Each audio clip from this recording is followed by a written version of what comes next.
अध्याय 2 विज्ञान का।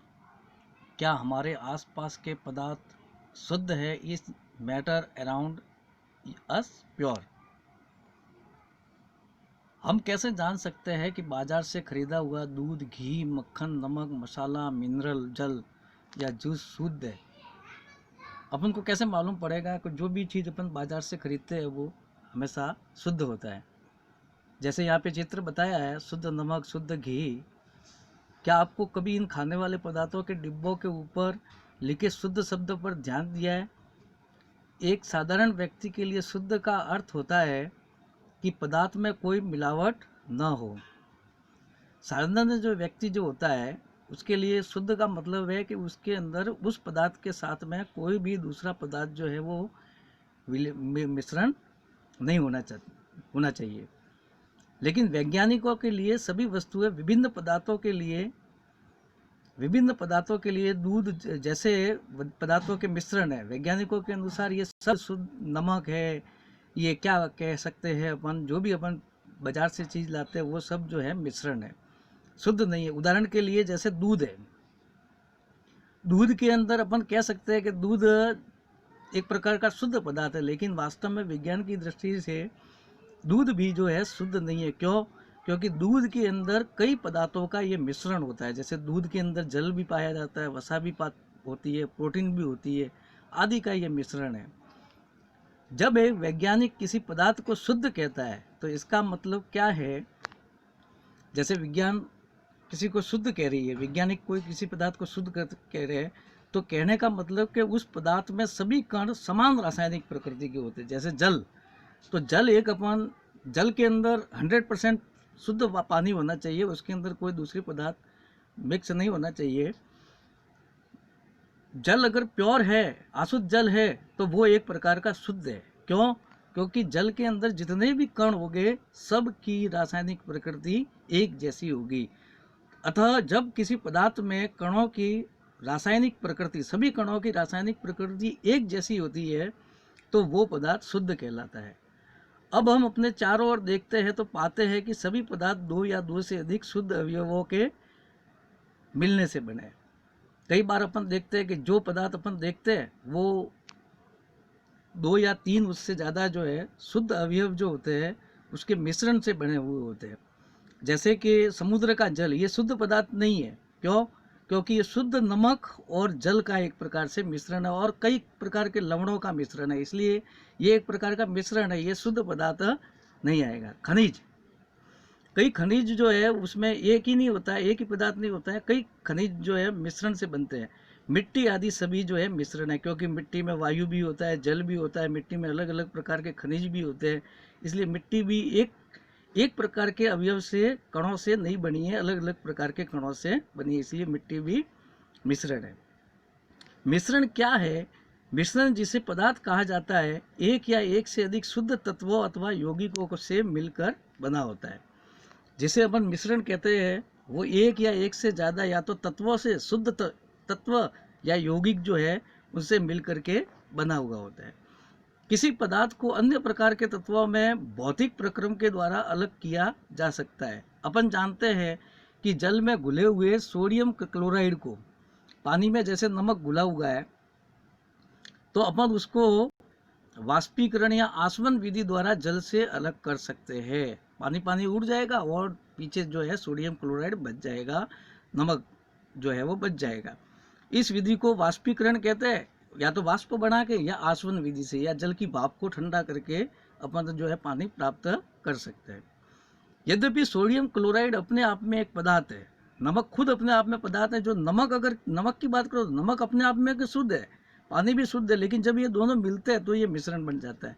तो मिश्रण को भौतिक विधि के द्वारा अपन अलग नहीं कर सकते, तो इनको अलग करने के लिए अपन दूसरी विधि अपनाते हैं। जैसे चीनी एक पदार्थ है, क्योंकि एक ही प्रकार का शुद्ध अवयव रखता है। जैसे शक्कर है, शक्कर की बात करते हैं तो उसमें सब कण जो है वो एक ही प्रकार के होते हैं, इसका यौगिक समान रहता है।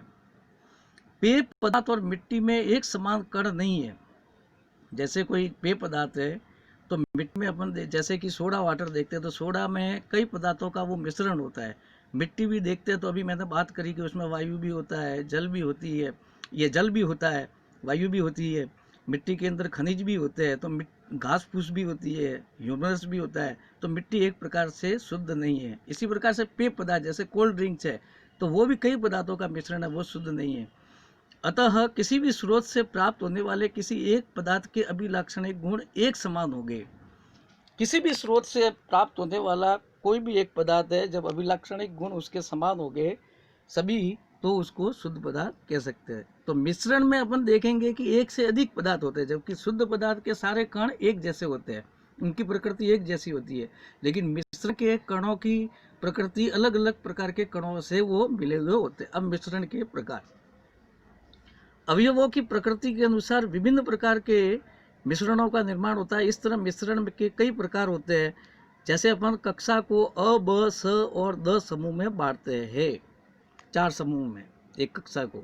एक बीकर जिसमें 50 ml जल और 1 चम्मच कॉपर सल्फेट, जिसको नीला तोता कहते हैं, CuSO4, वो चूर्ण देते हैं एक समूह को। 50 ml जल और 1 चम्मच जो है कॉपर सल्फेट का चूर्ण समूह अ को देते हैं। समूह ब को एक बीकर में 50 ml जल तथा 2 चम्मच कॉपर सल्फेट, उसको थोड़ा 1 चम्मच ज़्यादा देते हैं कॉपर सल्फेट का चूर्ण। फिर कॉपर सल्फेट और पोटेशियम परमैंगनेट या साधारण नमक समूह स को देते हैं द को दे।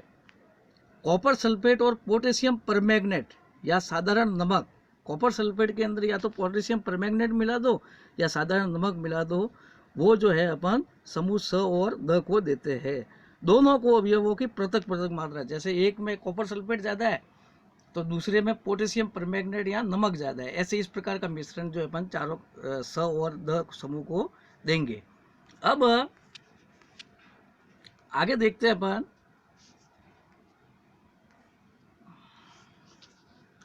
पृथक पृथक समूह उन अवयवों को दे उनके रंग और बनावट के आधार पर एक रिपोर्ट तैयार करते हैं। अ और ब को एक मिश्रण प्राप्त होता है, क्योंकि अ और ब जो समूह है वो क्या करते हैं कि अ समूह को तो 1 चम्मच कॉपर सल्फेट दिया था और 50 ml पानी, ब समूह को 2 चम्मच कॉपर सल्फेट दिया था और 1 चम्मच, ये 2 चम्मच कॉपर सल्फेट और 50 ml पानी, वो दोनों को मिक्स करके मिश्रण प्राप्त करते हैं। इस क्या इनकी बनावट समान होती है? इस तरह के मिश्रण को हम समांगी मिश्रण कहते हैं अथवा विलयन कहते हैं। तो जरूर देखेंगे अपन अ और ब को दोनों को जो वो विलयन प्राप्त होता है वो समांगी है। क्यों? क्योंकि जो भी पदार्थ है उसमें वो समान रूप से उसमें मिश्रण में घुले हुए हैं, समान रूप से सब जगह उसकी मात्रा एक जैसी होती है। इस तरह के मिश्रणों के कुछ अन्य उदाहरण हैं, जैसे जल में नमक घुला हुआ या जल में शक्कर घुली हुई है। तो अपन देखेंगे कि नमक और जल जो है पानी के अंदर, ये नमक और जल जो है पानी के, नमक जो है पानी के अंदर पूरी तरह से मिश्रित हो जाता है, अच्छी तरह से सभी जगह पर समान रूप से। अब दोनों समूह अ और ब समूह के घोल के रंगों की अपन तुलना करते हैं। यद्यपि दोनों समूह के पास कॉपर सल्फेट का घोल है, लेकिन उन दोनों के घोल के रंगों की तीव्रता पृथक पृथक है। दोनों को 50 ml पानी दिया है, लेकिन एक को 1 चम्मच, अ को 1 चम्मच कॉपर सल्फेट दिया है, ब को 2 चम्मच दिया है। इसलिए सीधी सी बात है कि ब समूह के पास जो विलयन है उसमें कॉपर सल्फेट की मात्रा दुगुनी है, इसलिए उसका रंग, जो विलयन का रंग जो है वो गहरा होगा। यह दिखलाता है कि समांगी मिश्रण अलग अलग संगठन रख सकते हैं, यानी समांगी मिश्रण में भी पदार्थों की मात्रा अलग अलग हो सकती है। समूह स और द ने जो मिश्रण प्राप्त किया उसके अंश भौतिक दृष्टि से अलग अलग है। जैसे समूह स और द को क्या दिया था अपन ने? समूह स और द को दिया था अपन ने कॉपर सल्फेट और पोटेशियम परमैंगनेट या नमक। तो उनको दोनों के जो अवयव है, कॉपर सल्फेट अलग है, पोटेशियम परमैंगनेट अलग है, तो उनके दोनों के अवयव अलग अलग होने के कारण से इसको विषमांगी मिश्रण कहते हैं। सोडियम क्लोराइड और लोहे की छीलन, सोडियम क्लोराइड में लोहे की छीलन डालते हैं तो वो भी दोनों के अवयव अलग अलग, उसमें मिश्रण तो प्राप्त होगा, लेकिन कॉपर, नमक अलग प्रकार का गुण है, लोहे की छीलन अलग है। नमक और सल्फर दोनों का, नमक और सल्फर का गुण जो है वो दोनों का कणों का अलग अलग है। जल में तेल, जल का अलग गुण बेकार, का गुण अलग बेकार है, उदाहरण है। आइए पुनः कक्षा को 4 समूह अ, ब, स और द में बांटे। प्रत्येक समूह को नीचे दिए हुए समूह में से एक दे। समूह अ को कॉपर सल्फेट के कुछ क्रिस्टल दे। समूह अ को अपन क्या करते हैं, नीला तोता जो आसमानी ये ब्लू कलर का, उसके कुछ क्रिस्टल देते हैं। समूह ब को एक चम्मच पीसा हुआ कॉपर सल्फेट देते हैं। समूह स को क्या देते हैं, चौक का चूर्ण और गेहूं का आटा देते हैं, या तो चौक का चूर्ण या गेहूं का आटा। समूह द को क्या देते हैं, दूध या स्याही की कुछ बूंदें देते हैं। अब अपने पास में 4 समूह प्राप्त हो गए। एक के पास कॉपर सल्फेट के क्रिस्टल है, ब के पास 1 चम्मच कॉपर सल्फेट है, स के पास जो चौक का पाउडर या गेहूं का आटा है, द को दूध या स्याही की कुछ बूंदें देते हैं। अब छात्रों को कांच की छड़ की सहायता से नमूनों को जल में मिलाने को कहे। सब जो है वो पानी के अंदर मिलाएंगे। क्या कण जल में दिखाई देते हैं, तो अपन देखेंगे अ और ब जो है, अ और ब इनके जो कण है वो पानी में दिखाई नहीं देंगे। जैसे कि अ को कॉपर सल्फेट दिया है, ब को कॉपर सल्फेट दिया है 1 चम्मच दिया है, और उसको अ को केवल क्रिस्टल देते हैं। अब क्या कण जल में मिला दे, टॉर्च से प्रकाश की किरण को बीकर पर डालें और उसको सामने से देखें, क्या प्रकाश की किरण का मार्ग दिखाई देगा। तो चारों समूह में अपन देखते हैं अ में तो दिखाई नहीं देता क्योंकि केवल क्रिस्टल है। ब के अंदर जो विलियन प्राप्त होता है, कॉपर सल्फेट पूरी तरह घुला हुआ होता है, उसमें भी दिखाई नहीं देगा प्रकाश का मार्ग। स को चौक का चूर्ण और गेहूं का आटा दिया है और उसको पानी में घोला है, उसमें दिखाई दे सकता है। और समूह द को दूध या स्याही की कुछ बूंदें दी है पानी में घोलने को, उसमें भी दिखाई दे सकता है। अब मिश्रण को कुछ समय तक शांत छोड़ दें। इस बीच मिश्रण छानने वाले उपकरण को तैयार करें। छन्ना कागज जो होता है उससे अपन छानने की कोशिश करते हैं। क्या मिश्रण स्थिर है या कुछ पदार्थ मिश्रण के अंदर नीचे बैठ जाते हैं। जैसे कि अपन देखते हैं कुछ अवयव के कण जो है बैठने शुरू हो जाते हैं, कुछ जो मिश्रण के कण जो है नीचे बैठना शुरू कर देते हैं। क्या छानक पत्र के ऊपर कुछ पदार्थ बचता है या पूरा जो है वो छण जाता है। कक्षा में परिणामों पर चर्चा करें। इस क्रिया पर एक मत बनाने का प्रयत्न करें।